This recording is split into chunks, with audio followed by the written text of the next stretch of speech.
News Insight, supported by उपकार चक्की fresh आटा खाएर त हेर्नुहोस्। कम्बर पाइप्स र फिटिङ टिकिरहन्छ चलिरहन्छ। स्वादिष्ट परिकारको लागि उपकार शुद्ध तोरीको तेल। हर खानामा उपकार ब्रान्डका अचारहरू, खुसी पनि।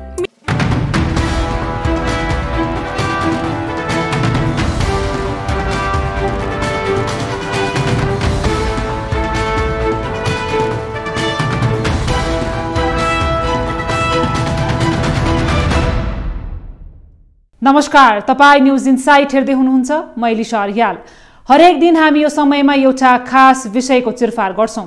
तपाई हाम्रो सरकारको विषय, बेतिथि र भ्रष्टाचार विरुद्धको खबरदारीलाई हामी प्राथमिकतामा राख्छौं। आज पनि हामी त्यस्तै एउटा विषय लिएर उपस्थित भएका छौं। सरकारले दूरसञ्चार ऐन 2053 लाई संशोधन गर्ने तयारी थालेपछि योसँग सम्बन्धित विभिन्न विषय सतहमा आएका छन्। सरकारले दूरसञ्चार ऐन संशोधनका लागि तयार पारेको मस्यौदामा उल्लेख केही विषयहरूलाई लिएर विवाद सुरु भएको छ। विद्यमान दूरसञ्चार ऐन 2053 मा भएको व्यवस्था र संशोधन गर्न लागि मस्यौदामा केन्द्रित छ आजको न्यूज इनसाइट। सरकारले संशोधन गर्न लागेको दूरसञ्चार ऐन 2053 माथि विभिन्न कोणबाट चर्चा भइरहेको छ। केही व्यक्ति तथा स्वार्थ समूह अनुकूल सरकारले ऐन संशोधन गर्न लागेको भन्दै संघीय संसदका दुवै सदनमा समेत यसको विरोध भइरहेको छ। विद्यमान दूरसञ्चार ऐन 2053 लाई संशोधन गरेर सरकारले राज्यलाई नै अर्बौंको घाटा हुने काम गर्न लागेको भन्दै यसको चौतर्फी आलोचना भइरहेको छ। निजी क्षेत्रबाट सञ्चालित एनसीएल लगायतका दूरसञ्चार सेवा प्रदायक कम्पनीलाई प्रत्यक्ष लाभ मिल्ने गरी सरकारले नयाँ कानुन ल्याउने तयारी गरिरहेको छ। यसका लागि सरकारले दूरसञ्चार सम्बन्धी कानुनलाई संशोधन र एकीकरण गर्न बनेको विधेयकको मस्यौदा समेत तयार गरिसकेको छ। कुनै कम्पनी वा स्वार्थ समूह विशेषलाई लाभ मिल्ने गरी कानुन बनाउने तयारी गरेपछि अहिले यो विषय चर्चामा आएको छ। दूरसञ्चार ऐन 2053 मा दूरसञ्चार सेवा सञ्चालन गर्न लिइने अनुमति पत्र बढीमा 25 वर्षको हुने व्यवस्था गरिएको छ। 2061 साल भदौ 16 मा दूरसञ्चार सेवा सञ्चालनका लागि अनुमति पत्र लिएको एनसीएलको 25 वर्षीय लाइसेन्सको अवधि 2086 भदौमा सकिँदैछ। दूरसञ्चार ऐन 2053 को दफा 33 मा जम्मा पुँजी लगानीको 50% भन्दा बढी विदेशी लगानी भएको दूरसञ्चार कम्पनीको अनुमति अवधि समाप्त भएपछि कम्पनीको जग्गा, भवन, यन्त्र, उपकरण तथा संरचनामाथि नेपाल सरकारको स्वामित्व हुने उल्लेख छ।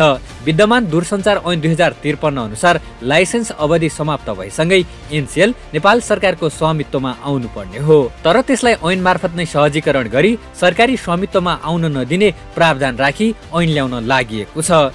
सरकारले दूरसञ्चार सम्बन्धी कानुनलाई संशोधन र एकीकरण गर्न बनेको विधेयकको दफा 24 मा एकीकृत अनुमति पत्र सम्बन्धी व्यवस्था गरिएको छ। तयार गरिएको मस्यौदाको विधेयकमा विद्यमान 25 वर्षीय लाइसेन्स अवधि खारेज गर्दै नवीकरण गरुन्जेल दूरसञ्चार सेवाको अनुमति पत्र कायम रहने व्यवस्था गर्न लागिएको हो। तर सञ्चार तथा सूचना प्रविधि मन्त्रालयले भने बाहिर आए जस्तो मस्यौदा विवादित नभएको र अहिलेको मस्यौदा तयारीकै चरणमा रहेको जनाएको छ। मस्यौदा तयार गरेर पेश गर्नलाई सैद्धान्तिक स्वीकृति आएको हो क्याबिनेटबाट। हजुर, यति धेरै हल्ला खल्ला गरिहाल्नु पर्ने अवस्था छैन, कामै बाँकी छ। हामी मिडियाहरूलाई बोलाएर नि बस्न चाहेका छौँ, एक दिन बोलाउँछौँ होला। खास के छ त्यसमा भने लङ टर्म पर्खेर नवीकरण गर्ने, त्यति बेला पैसा वार्षिक रूपमा आम्दानीबाट रेभिन्यूमा आबद्ध गर्ने भन्ने विषय हो। पुरानो मोडेल चाहिँ 10 वर्ष, 20 वर्ष, 25 वर्षमा नवीकरण गर्दै जाने भन्ने थियो होइन। अब चाहिँ वार्षिक आम्दानीमा चाहिँ लिङ्क गर्ने भन्ने छ कि सरकारले प्राप्त गर्ने आम्दानीको ढाँचामा परिवर्तनको प्रस्ताव छ। आधुनिक पर्यो नि 53 सालको ऐनलाई अब चेन्ज गर्दाखेरि पुरानै मोडेल त नहुन सक्ने हुने नै भयो त। दूरसञ्चार सम्बन्धी कानुनलाई संशोधन र एकीकरण गर्न बनेको विधेयक मस्यौदा 2079 को दफा 24 ले नेपाल सरकारको स्वामित्वमा आउन लागेको एनसीएललाई वञ्चित गरेको छ। एकीकृत कारोबारका नाममा एनसीएललाई म्याद थपेर निजी क्षेत्रकै स्वामित्वमा रहने गरी कानुनको मस्यौदा तयार गरी मन्त्री परिषदमा पठाउने तयारी गरिनु आफैमा रहस्यमय छ। साथै यसका लागि निजी क्षेत्रका दूरसञ्चार सेवा प्रदायक सञ्चालकहरूले ठूलै आर्थिक चलखेल गरेको हुन सक्ने आशंका उब्जिएको छ। दूरसञ्चार सम्बन्धी कानूनलाई संशोधन र एकीकरण गर्न बनेको विधेयकको मसौदामाथि नै विवाद उत्पन्न भएपछि मंगलबारको राष्ट्रिय सभा बैठकमा समेत उक्त विषय उठेको थियो। राष्ट्रिय सभा सदस्य रामचन्द्र राईले नेपाल सरकारको स्वामित्वमा आउन लागेको एनसेललाई सरकारले ऐन परिवर्तन गरी अनन्तकालसम्म निजी कम्पनीलाई दिने तयारी गरेको भन्दै आशंका व्यक्त गरेका छन्। दूरसञ्चार ऐन 2053 को दफा 33 मा भएको व्यवस्थालाई संशोधन विधेयकको दफा 42 मा राखेर चलखेल गर्न खोजिएको राष्ट्रिय सभा सदस्य राईले आशंका जनाएका छन्। यतिखेर दूरसञ्चार ऐन संशोधन गर्न बनेको 2079 को संशोधन प्रस्तावलाई फेरबदल गरेर के छ खेरि ब्याज दरले पनि समस्या पारेको छ। यो बारेमा किन सरकार हेरिरहेको छैन? सरकार अहिले 100 दिन पुरा गर्यो। 100 दिन पुरा गरिसक्दाखेरि यसले निकै गरेछ भन्ने लाग्छ मलाई। के गरेछ भने यो के अरे नक्कली भुटानी शरणार्थी बनाएर केही पैसाको लेनदेनमा गरेर अमेरिका पठाउने चलखेल गरेछ। अनिखेर दूरसञ्चार ऐन संशोधन गर्न बनेको 2079 को संशोधन प्रस्तावलाई फेरबदल गरेर त्यसले त्यो 1 मिनट मैले थप चाहे त्यो सेवा त्यो के अरे एनसेल लगायतका सञ्चार गृहहरूलाई निश्चित समयपछि सरकारको स्वामित्वमा आउँछ भनेको त्यो कुरालाई चेन्ज गरेर अहिले फेरबदल गरेर के गर्दैछ अरे भने 2053 को दफा 33 को व्यवस्थालाई 79 को मस्यौदामा 42 मा राखेर केही चलखेल भइरहेको छ। किन गरेको थाहा छैन। उनले राम्रै काम गरेछ नि, नक्कली शरणार्थी बाहिर पठाएर अलिअलि आर्थिक लाभ गर्ने। विद्यमान दूरसञ्चार ऐन 2053 को दफा 25 मा अनुमति पत्रको अवधि र नवीकरण सम्बन्धी व्यवस्था उल्लेख छ। दफा 25 को उपदफा 1 मा अनुमति पत्रको व्यवस्था 25 वर्षको हुने व्यवस्था छ। तर हाल दूरसञ्चार सम्बन्धी कानूनलाई संशोधन र एकीकरण गर्न बनेको विधेयकको दफा 24 को उपदफा 3 मा यो ऐन प्रारम्भ हुनु पूर्व जारी भएको आधारभूत टेलिफोन सेवाको अनुमति प्राप्त गरेको व्यक्तिले यस बमोजिम एकीकृत अनुमति पत्र प्राप्त गरेको मानिने उल्लेख छ। त्यस्तै उपदफा 4 मा यो ऐन प्रारम्भ हुनु पूर्व जारी भएका सेलुलर मोबाइल सेवा, आधारभूत दूरसञ्चार सेवा र ग्रामीण दूरसञ्चार सेवाको अनुमति पत्र प्राप्त व्यक्तिले यस दफा बमोजिमको एकीकृत अनुमति पत्रका लागि 1 वर्षभित्र निवेदन दिन सक्नेछन् भनिएको छ। लाइसेन्सको अवधि नसकिँदै एकीकृत कारोबारको अनुमति दिएर नयाँ नियमअनुसार नवीकरण हुँदै जाने व्यवस्थाले एनसेललाई प्रत्यक्ष लाभ मिल्ने निश्चित छ। अहिले एनसेलमा 80% शेयर मलेसियाको टेलिकम कम्पनी आजियाटाको छ। बाँकी 20% शेयर स्वामित्व सुनिभेरा क्यापिटल भेन्चर प्रालीको छ। दूरसञ्चार ऐन संशोधन गर्न विधेयकको मस्यौदा बारे समाचारहरू सार्वजनिक भएपछि एनसेललाई आपत परेको छ। यही चैत 19 गते आइतबार एनसेलले विभिन्न पत्रपत्रिकादेखि अनलाइनसम्ममा सार्वजनिक सूचना भन्दै विज्ञापन नै गरेको छ। एनसेलले जारी गरेको सूचनामा सार्वजनिक छलफलमै नआएको दूरसञ्चार विधेयकको मस्यौदा र एक अर्को निजी दूरसञ्चार सेवा प्रदायकको विषयसँग विभिन्न मनगणन्ते कोणबाट यस कम्पनीलाई जोडी आम नागरिकमाझ भ्रम सिर्जना गरिएको भन्दै भर्त्सना गरिएको छ। एनसेल नेपालको कानून अनुसार स्थापित नेपाली कम्पनी भएको र नेपालका सबै नियामक र कानूनी प्रावधानप्रति उत्तरदायी बन्दै पूर्ण परिपालना गर्न एनसेल सधैँ प्रतिबद्ध रहेको सूचनामा उल्लेख गरिएको छ। दूरसञ्चार ऐन 2053 अनुसार दूरसञ्चार सेवा सञ्चालन गर्न लिइने अनुमति पत्रको अवधि समाप्त भएपछि दूरसञ्चार सेवा प्रदायक कम्पनी सरकारको स्वामित्वमा आउनुपर्ने हो। तर स्वार्थ समूहको चलखेलका कारण सरकार उक्तै ऐनलाई संशोधन गर्ने तयारी थालेपछि सरकारमाथि प्रश्न उठ्न थालेको छ।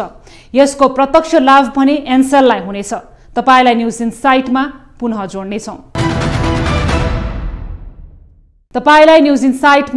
जोड्छौं।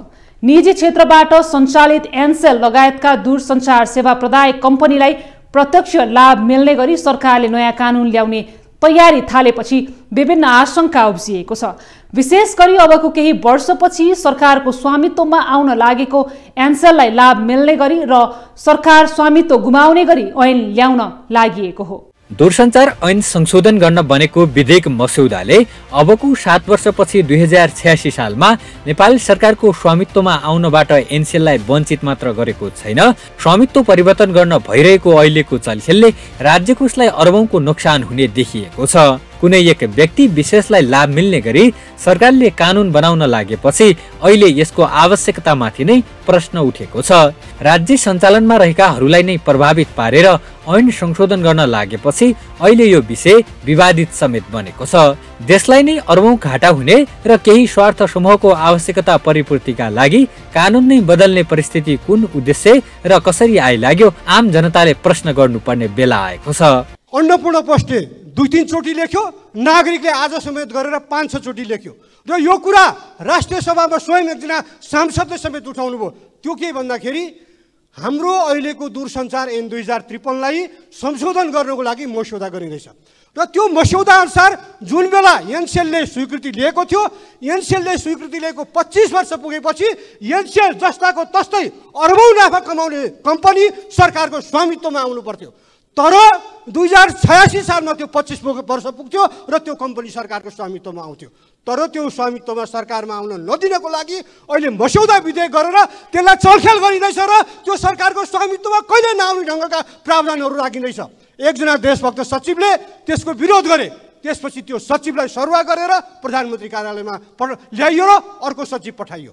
यो यत्रो प्रश्न भारतमा होस्, इङ्ल्यान्डमा होस्, युरोपमा होस्, कुनै पनि संसदीय प्रणाली भएको देशमा कुनै अखबारले सम्पादकीय लेख्यो भने, सरकारसँग सम्बन्धित यस्ता विषयहरू उठ्यो भने उसले संसदमा क्लियरिफिकेसन दिएर हो होइन के हो स्थिति स्पष्ट पार्नुपर्छ। आज यत्रो दिन भइसक्यो, अखबारले लेखेकै छन्, राष्ट्रिय सभामा प्रश्न उठिसक्यो, तर न सम्बन्धित मन्त्री बोल्नुहुन्छ न प्रधानमन्त्री बोल्नुहुन्छ। सरकारको 100 दिनको उपलब्धि यही हो कि अरब नाफा भइरहेको कम्पनीलाई सेटिङमा कानुन फेरेर सरकारको स्वामित्वमा नल्याउने 100 दिनको उपलब्धि यही हो। यो सरकारको सभामुख महोदय, यही यस्तै उपलब्धिले देशलाई अगाडि बढाउन सक्छ। सभामुख महोदय, मैले भनी देशलाई बाटो दिनुहोस्। प्रधानमन्त्री कतिचोटि हुनुहुन्छ त्यसले महत्त्व राख्दैन, प्रधानमन्त्री भएर के गर्नु हो त्यसले महत्त्व राख्छ। त्यसैले यो ऐन जुन ढङ्गले संशोधन हुँदैछ, सभामुख महोदय, भोलि हामीले थुप्रै प्राइभेट कम्पनीहरूलाई, विदेशी कम्पनीहरूले जलस्रोत सम्बन्धी प्रोजेक्ट बनाएको छन् र त्यो प्रोजेक्टमा को सहमतिमा के लेखेको हुन्छ भन्दाखेरि यति वर्ष पुगेपछि यो सम्पूर्ण संरचना नेपाल सरकारको हुनेछ। अब यो ऐनमा यसै गरी संशोधन गर्ने हो भने त्यो ऐनहरूमा के गर्ने? यो प्रश्नको जवाफ दिनु पर्यो कि परेन? प्रश्न निरन्तर अखबारहरूले लेखेको छ, सम्पादकीय लेखिरहेका छन्, राष्ट्रिय सभामा प्रश्न उठेको छ, तर सरकार बोल्दैन। त्यसैले मैले भने सभामुख महोदय, यो 100 दिनको उपलब्धि भनेको भ्रष्टाचार हो, यो 100 दिनको उपलब्धि भनेको दिशाहीनता हो, यो 100 दिनको उपलब्धि भनेको अन्योल हो। आजको प्रधानमन्त्रीसँग यो देशलाई कहाँ लैजाने? म एकजना बडा हाम्रो पूर्व वाणिज्य सचिवको ट्विट उहाँको छापेको छ, म भन्छु, उहाँले लेख्नु भएको छ, उहाँसँगै रिसर्चमा काम गरेको एउटा उच्च श्रीलङ्काको अधिकारी नेपाल आयो र नेपालबाट आफ्नो देशको लागि, आफ्नो परिवारको लागि औषधि किनेर लग्यो। माननीय सदस्य, अर्को सिद्ध्याएँ सभामुख महोदय।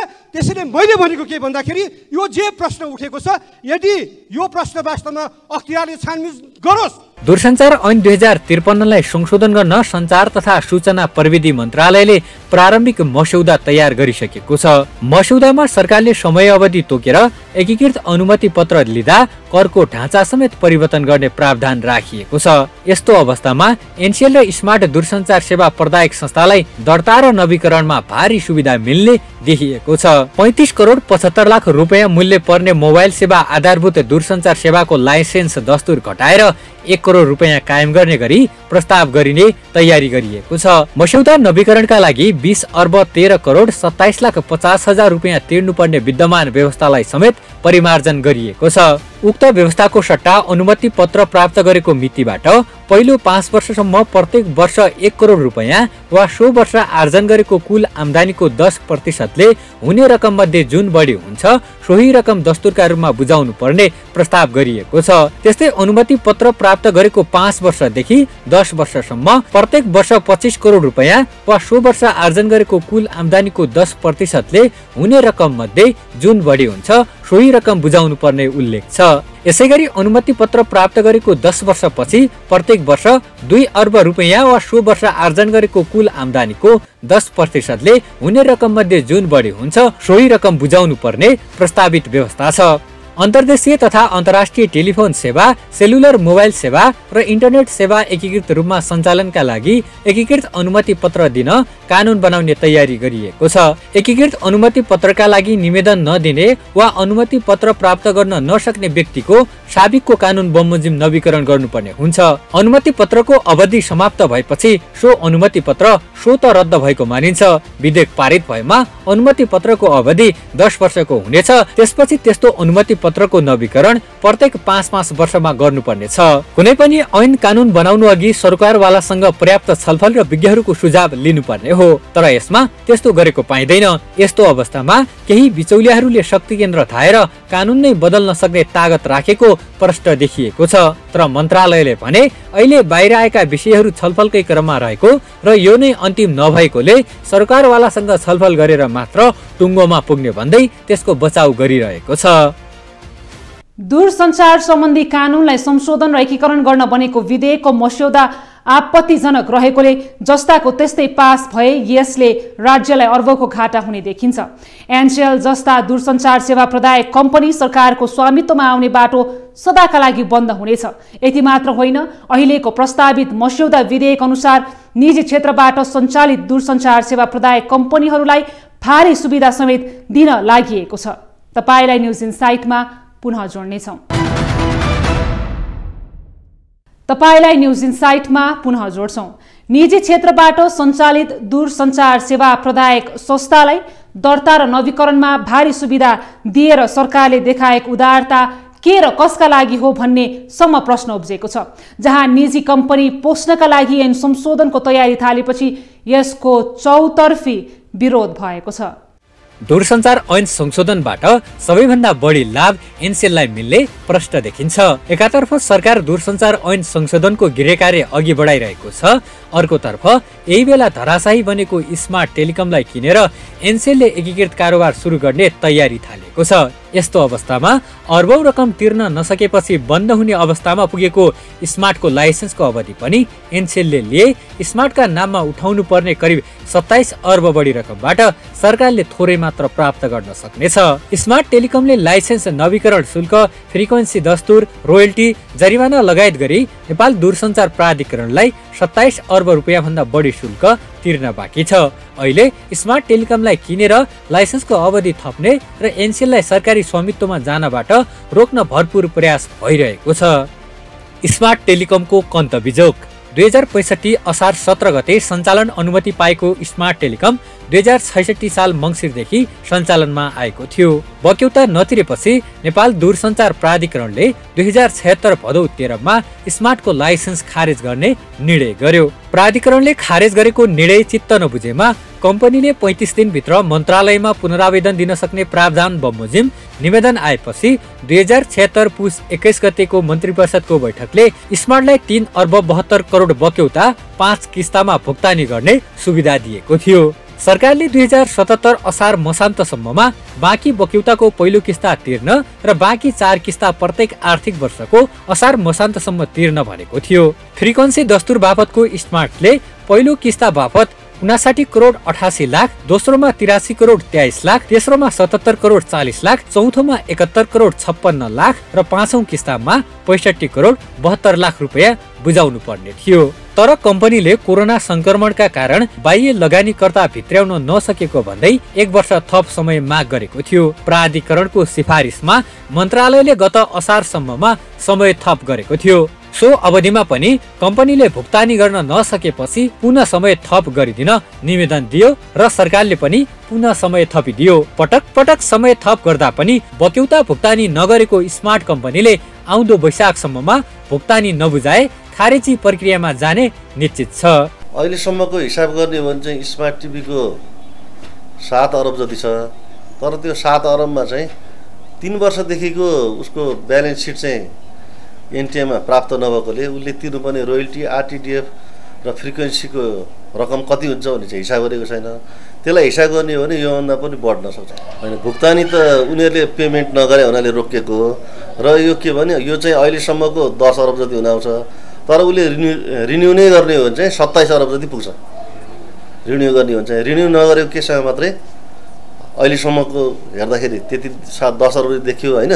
तर उसले रिन्यू नगर्ने हो भने चाहिँ जम्मा 4-5 अरबमा आउँछ फेरि, किनभने उसले नवीकरण दस्तुर बाबत जुन रकम तिरिसकेको छ त्यो फिर्ता पाउँछ अथवा अरू रकममा तिर्नुपर्ने रकममा समायोजन हुन्छ। स्मार्ट टेलिकमको अनुमति पत्रको अवधि चाहिँ वैशाख 1 गतेसम्म छ, 80 साल भन्नाले उसले वैशाख 1 गतेसम्म चाहिँ निवेदन दिन पाउँछ। वैशाख 1 गते शनिबार अथवा बिदा भयो हुनाले नव वर्ष भयो हुनाले उसले त्यसभन्दा पछाडि 2 गते तिर्नुपर्ने हो, 2 गते बिदा भयो हुनाले 3 गतेसम्मको समय चाहिँ पाउँछ। त्यो अवधिभित्र तिर्नुपर्ने रकम लगभग 27 अरब जति र निवेदन सहित आयो भने उसको रिन्यू हुन्छ। भुक्तानी गर्न नसकेको अवस्थामा अनुमति पत्र खारेज हुन्छ। उसले अहिले नवीकरणको लागि निवेदनहरू केही पनि दिएको छैन र प्रक्रिया अगाडि बढेको छैन। नयाँ नियमावली भनेको सम्पत्ति व्यवस्थापन सम्बन्धी नियमावली 2079 हो। त्यसमा चाहिँ के भन्छ भने अनुमति पत्र खारेज भइसकेपछि मात्र त्यो एक्टिभ हुन्छ। अनुमति पत्र खारेज भइसकेपछि मात्र त्यसका प्रावधानहरू क्रियाशील हुन्छन्। र त्यसमा के छ भने एउटा व्यवस्थापन समूह भन्ने छ। त्यो व्यवस्थापन समूहमा नेपाल दूरसञ्चार प्राधिकरणको एकजना सदस्यज्यूको अध्यक्षतामा व्यवस्थापन समूह छ। त्यसमा अर्थ मन्त्रालय, कानुन मन्त्रालय र सञ्चार मन्त्रालयका प्रतिनिधिज्यूहरू हुनुहुन्छ र एनटिएबाट एकजना निर्देशक हुनुहुन्छ, सदस्य सचिव। त्यो व्यवस्थापन समूहले जुन अनुमति पत्र खारेज हुन्छ, मानव स्मार्टको खारेज भयो भने त्यसको चाहिँ ग्राहकहरूलाई चाहिँ निरन्तर कायमै राख्छ, ग्राहकहरूलाई कायमै हुन्छ र जुन सेवा स्मार्टले दिइरहेको छ सेवा चाहिँ निरन्तर चलिरहेको हुन्छ, सेवा अवरुद्ध हुँदैन र त्यसलाई टेक ओभर गर्छ। व्यवस्थापन समूहले टेक ओभर गरेर सेवालाई निरन्तरता दिन्छ र त्यसको चाहिँ सम्पत्ति जति छ त्यसको भ्यालुएसन गरेर पछि यसलाई चाहिँ टेन्डर प्रक्रियामा लगेर अर्को सेवा प्रदायकलाई यो चाहिँ हस्तान्तरण गर्छ। यो चाहिँ अब नवीकरण भएन भने व्यवस्थापन समूहले टेक ओभर गरेर त्यसको सम्पत्ति मूल्याङ्कन गरेर त्यसपछि टेन्डर गरेर र जो इच्छुक छ त्यसलाई चाहिँ हस्तान्तरण गर्छ। पहिला चाहिँ के थियो भने खारेज भइसकेपछि उसको अनुमति पत्र खारेज हुन्थ्यो। खारेज भइसकेपछि उसले सेवा सञ्चालन गर्न पाउँदैन थियो। ग्राहकहरू चाहिँ निरन्तर ग्राहकले सेवा पाउँदैन थिए। ग्राहकहरूलाई चाहिँ अरू अपरेटरका चाहिँ स्विच गर्नुपर्ने हुन्थ्यो होइन। भनेपछि अहिले चाहिँ ग्राहकहरू चाहिँ निरन्तर त्यही अपरेटरबाट सेवा पाउने हुन्छन् र त्यसको सम्पत्तिहरू राज्यमा जुन लगानी भइरहेछ त्यो लगानी नै खेर नजाने स्थिति हुन्छ। अहिलेको नियमावली भनेको यो जुन बाधाहरू छ त्यसलाई फुकाउनलाई होइन कि यो एक्टिभ नै क्रियाशील नै त्यो खारेज भइसकेपछि मात्रै हुन्छ। त्योभन्दा अगाडि यो कुनै किसिमले क्रियाशील हुँदैन। दूरसञ्चार सेवा प्रदायकको सम्पत्ति व्यवस्थापन नियमावली नभएकै कारण अलमलमा रहेको प्राधिकरणलाई अहिले स्मार्ट टेलिकमको सम्पत्ति लिलाम बिक्री गर्ने बाटो खुला भएको छ। सञ्चार तथा सूचना प्रविधि मन्त्रालयले अनुमति पत्र बहाल नरहेका दूरसञ्चार सेवा प्रदायकको सम्पत्ति व्यवस्थापन नियमावली 2079 जारी गरेपछि प्राधिकरणलाई स्मार्टको सम्पत्ति व्यवस्थापन गर्न सहज भएको हो। तर यो अवस्थालाई आफू अनुकूल बनाउन एनसेल दाउ थापेर बसेको प्रश्न देखिन्छ। स्मार्ट टेलिकमलाई किनेर स्मार्टको लाइसेन्स अवधि आफूमा थप्न बिचौलियाहरू शक्ति केन्द्र धाइरहेका छन्। स्मार्ट टेलिकमको 10 वर्षीय लाइसेन्स अवधि सहित मसान्तमा समाप्त हुँदैछ। दूरसञ्चार ऐन 2053 को दफा 25 को 5 अनुसार अनुमति पत्र रद्द भएपछि सो कम्पनीको सम्पत्ति, जग्गा, जमिन, उपकरण लगायतका संरचनामा सरकारको स्वामित्व हुनेछ। प्राधिकरणले कम्पनी नियन्त्रणमा लिएपछि लाइसेन्स तथा पूर्वाधार लिलामीमा लैजानेछ। लिलामी प्रक्रियामा जाँदा अर्बौं रकम फाइदा हुने देखिएपछि स्मार्ट टेलिकमका सञ्चालकहरू नवीकरण शुल्क बुझाउनु भन्दा लिलामी प्रक्रियामा जाने दाउमा छन्। धराशायी बनेको स्मार्टले 1800 मेगाहर्ज ब्यान्डमा 12 मेगाहर्ज र 900 मेगाहर्ज ब्यान्डमा 5 मेगाहर्ज फ्रिक्वेन्सी प्रयोग गर्दै आएको छ। स्मार्ट टेलिकममा लाल साहु होल्डिङको 50%, पोस्बो इन्भेस्टमेन्टको 30% र स्क्वायर नेटवर्क प्रणालीको 20% शेयर स्वामित्व रहेको छ। इनसाइडर इन्भेस्टरका रूपमा अर्को मोबाइल सेवा प्रदायक कम्पनी एनसेल रहेको छ। हो, स्वत सरकार मातहत आउने निजी दूरसञ्चार कम्पनीहरूलाई किन सञ्चार ऐन संशोधन गरेर फेरि तिनै निजी कम्पनीलाई फाइदा हुने काम अहिलेको सरकारले गरिरहेको छ? के तिनै निजी दूरसञ्चार कम्पनीको प्रलोभनमा परेको त होइन सरकार? गम्भीर प्रश्न छ। त्यसैले ऐन संशोधनका नाममा स्वार्थ समूहलाई खुसी पार्ने काम आजै बन्द गरौँ। पर्याप्त विज्ञसँगको छलफलपछि मात्र ऐन संशोधनमा लागौँ ताकि निजी एनसेलकै ऐन संशोधन गर्ने काम नगरौँ। आजलाई न्युज इनसाइट यति नै। तपाईलाई न्युजसँग जोडिरहनेछौँ। नमस्ते।